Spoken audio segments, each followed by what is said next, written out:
फाशीची शिक्षा झालीच पाहिजे, आरोपीला फाशीची शिक्षा झालीच पाहिजे। आज समस्त भोई समाजाच्या वतीनं श्री रघुनाथ शिवराम मोरे आणि इतर 100 निवेदनकर्त्यांनी हे निवेदन दिलेलं आहे। ऑलरेडी त्या संबंधित आरोपीवर गुन्हा देखील झालेला आहे, दाखल झालेला आहे आणि त्याच्यामध्ये कठोरात कठोर कारवाई करण्यासाठी आम्ही पोलीस प्रशासनाला कळवणार आहोत आणि माननीय जिल्हाधिकारी तथा जिल्हा दंडाधिकारी अहिल्यानगर आणि जिल्हा पोलीस अधीक्षक महोदय यांना देखील या प्रकरणाबाबत आमच्या स्तरावरून पत्र देऊन कळवणार आहोत। त्यामुळे समाजातली शांतता आपण अबाधित ठेवावी अशी प्रशासनातर्फे विनंती आहे। यवतमाळ तालुका अकोले या ठिकाणी गणेश विसर्जनाच्या परेडमध्ये एका 13 वर्षीय अल्पवयीन मुलीवरती एका मुस्लिम समाजाचा जो नराधम होता त्याच्याकडनं अल्पवयीन मुलीवरती बलात्कार करण्यात आलेला आहे। तर त्यासाठी कोपरगाव भोई समाज त्याचबरोबर हिंदू सकल समाज यांच्या वतीने आत्ताच तहसीलदार साहेब यांना निवेदन देण्यात आलेलं आहे। तर त्यापैकी आणखी काही येते भोई समाजाचे व त्याचबरोबर कोपरगावमधील हिंदू समाजाचे काही बांधव आहेत, तर आपण त्यांच्याशी याबद्दल बोलूयात। काय सांगाल दादा? हेच आज या ठिकाणी आपण सर्व सकल हिंदू समाज व समस्त भोई समाज या ठिकाणी उपस्थित झाला, कारण की गेल्या 12-13 दिवसापासून हा प्रकार घडलेला आहे आणि अतिशय संतापाची लाट सकल हिंदू समाजामध्ये व समाज बांधवांमध्ये उसळलेली आहे।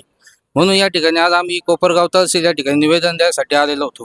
तहसीलदार साहेबांनी हे निवेदन घेतलेलं आहे, पण आम्ही या माध्यमातून असं सांगू इच्छितो की हे जे प्रवृत्तीचे लोक आहे, जे अति प्रवृत्तीचे लोक आहे, यांना कायमस्वरूपी आळा बसण्यासाठी जो लव जिहादचा कायदा असेल व अतिशय कठोरात कठोर कारवाई झाली पाहिजे अशी आमची इच्छा आहे। त्याचप्रमाणे आम्ही निवेदनमध्ये जी मागणी केलेली आहे की या कायदा किंवा ही कारवाई करण्यासाठी जे वकील निकम साहेब, उज्ज्वल निकम साहेब, त्यांची आम्ही मागणी केलेली आहे आणि ही शासनाने मान्य करावी अशी या ठिकाणी आम्ही त्यांना निवेदन दिलेलं आहे। आणि त्याचप्रमाणे पोलीस प्रशासनाने पण जे असे धर्म उत्सव असतात त्या ठिकाणी गस्त घालण्यासाठी यांनी अतिशय नियोजनबद्ध असं कार्यक्रम केलं पाहिजे। जर काही नियोजन नसेल त्या ठिकाणी तर पोलीस प्रशासनाची पण या ठिकाणी चुकी आहे असं मी म्हणतो। जर एवढं मोठं कारवाई त्या ठिकाणी घडतीये, एक वस्तीमध्ये घडतीये, एक लहान मुलावरती असा अत्याचार होतोय, तर प्रशासन यासाठी जबाबदार आहे। म्हणून प्रशासनाने पण कठोर नियोजन या ठिकाणी केलं पाहिजे असं मी सकल हिंदू समाजाच्या वतीने व सकल भोई समाजाच्या वतीने मी आवाहन करतो। जर याच्यावरती कठोरात कठोर कारवाई नाही झाली व त्या आरोपीला फाशीची शिक्षा जर नाही झाली तर पुढचं पाऊल सकल हिंदू समाज व भोई समाजाच्या वतीने आम्ही जन आक्रोश मोर्चाही काढू व याची सर्वस्व जबाबदारी मग पुढची प्रशासनाची राहील। अशा ज्या गोष्टी दादा वारंवार घडताय आणि प्रशासनाकडनं यावरती वेळोवेळी जे काही कारवाई असेल, अटक वगैरे आहे, ते तरी पण अशा ज्या घटना आहेत त्या घडताय, या घडू नये यासाठी आपला काय संदेश असेल? जो आज हा प्रकार घडलाय अकोला तालुक्यामध्ये, अल्पवयीन मुलीवर अत्याचार झालाय, त्या नराधामाने या अगोदर बी तोच प्रकार कृत्य केलेले आहे, तर त्या नराधामाला अटक न होता त्याला फाशीची शिक्षा होण्यात यावी ही प्रशासनाला नम्र विनंती आहे। आणि जो लव जिहाद कायदा आहे तो लवकरात लवकर हा लागू करणे आणि आपली आया बहिणी सुरक्षित राहो हीच मी सर्वांना आवाहन करतो का पोलीस प्रशासनाने पण कारवाई कठोर करावी व माता बहिणींना सुरक्षा द्यावी।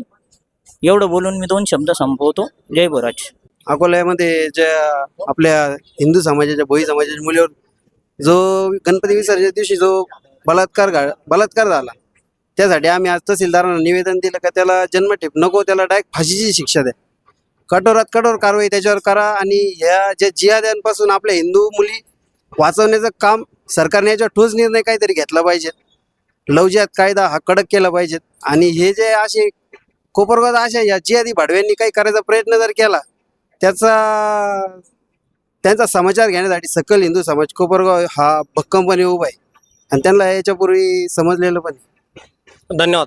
तर कोपरगाव भोई समाज त्याचबरोबर सर्व हिंदू समाज यांच्या वतीने आत्ताच तहसीलदार साहेब यांना निवेदन देण्यात आलेलं आहे। तर सर्वांचं यावरती एकच म्हणणं आहे की याआधी पण आरोपीने हेच कृत्य केलेलं आहे, तर त्याचबरोबर त्यांना लवकरात लवकर अटक तर झालेली आहे, पण त्याचबरोबर कठोरात कठोर जी शिक्षा आहे ती त्यांच्याकडनं देण्यात यावी याबद्दल सर्वांचं एकच म्हणणं आहे। रिपोर्ट प्रमोद पवारसह कॅमेरामन शिवकुमार इंगळे, प्राधान्य न्यूज, कोपरगाव।